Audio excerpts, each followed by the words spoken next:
Hai semuanya, aku Naina Hasmila dan beberapa menit ke depan aku akan temenin kalian sambil bahas satu topik yang udah mengakar banget di negara ini.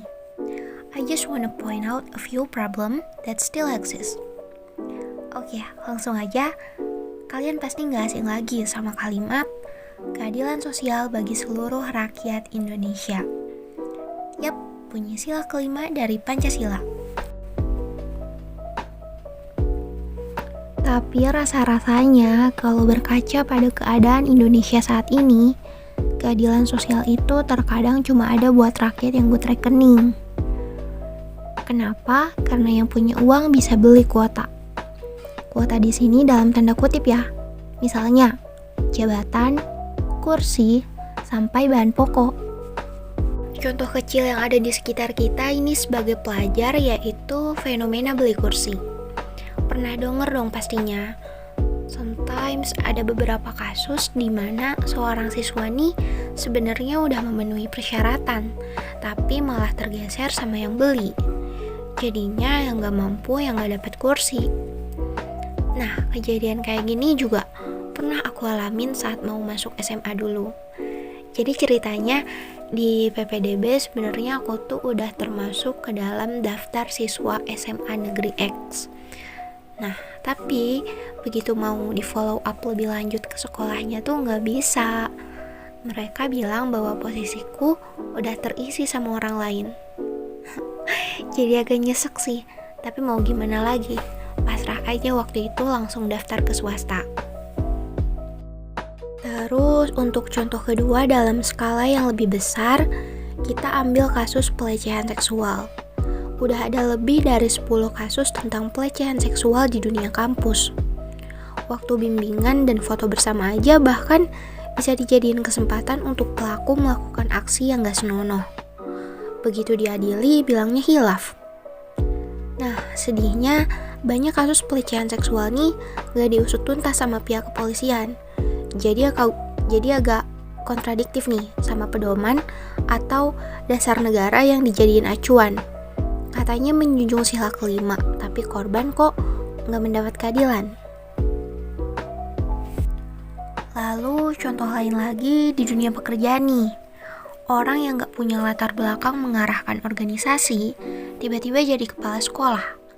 Bermodalkan nyogok demi nama. Padahal pengalaman dan kemampuannya nggak sesuai sama kualifikasi gitu. Nah, hal ini tentu bakal sangat berpengaruh pada jalannya organisasi di dalam sekolah itu, terutama pada sistemnya. Contohnya, saat menangani siswa yang mengalami pembulian, orang yang gak berpengalaman dalam mengarahkan organisasi akan kesulitan buat ngambil keputusan yang tepat. Kenapa? Karena hanya pemimpin yang berpengalaman yang mampu berempati, berpikir dingin, dan memberi solusi yang menyelamatkan psikis korban. Next, ngomongin kasus di dunia pemerintahan, aku ambil satu kasus yang paling ramai kemarin. Yes, mantan Menteri Sosial Juliari Batubara melakukan korupsi bersama-sama dalam pengadaan paket bansos penanganan COVID-19 di wilayah Jabodetabek tahun 2020 sebesar 32,48 miliar. Merinding dengar nominalnya. Mirisnya adalah itu Menteri Sosial yang justru melakukan sesuatu yang sangat bertolak belakang dengan arti dan tujuan bansos itu sendiri. Yang mana untuk tujuan kemanusiaan, membantu rakyat yang kurang mampu. Dana yang seharusnya bisa meningkatkan kesejahteraan rakyat malah diambil untuk kepentingan pribadi. Itu benar-benar tindakan yang sama sekali bukan cerminan dari nilai sosial. Misalnya, stop korupsi berarti stop berbuat curang, stop ngambil apa yang bukan milik kita, stop nyuri hak orang lain, baik material maupun non-material.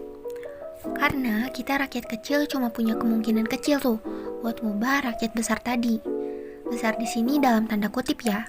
Jadi, alangkah baiknya perubahan itu dimulai dari pencetusnya, alias kita sendiri. Karena akan lucu jadinya kalau kita kritik pemerintah sana-sini, tapi kita juga masih melakukan tindak kecurangan dalam lingkup kecil. Sekecil nyontek tugas temen atau pakai karya orang lain tanpa cantumin hak cipta.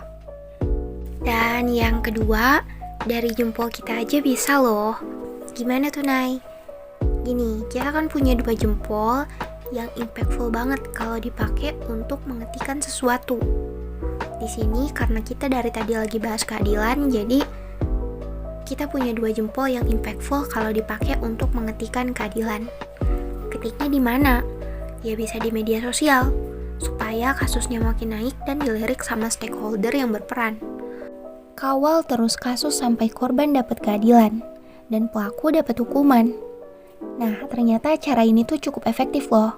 Contohnya kasus seorang ayah yang tega perkosa 3 anaknya tahun lalu. Kan dulu kasus ini tuh sempat di stop begitu aja sama Kapolres Luhut Timur karena dirasa nggak cukup bukti.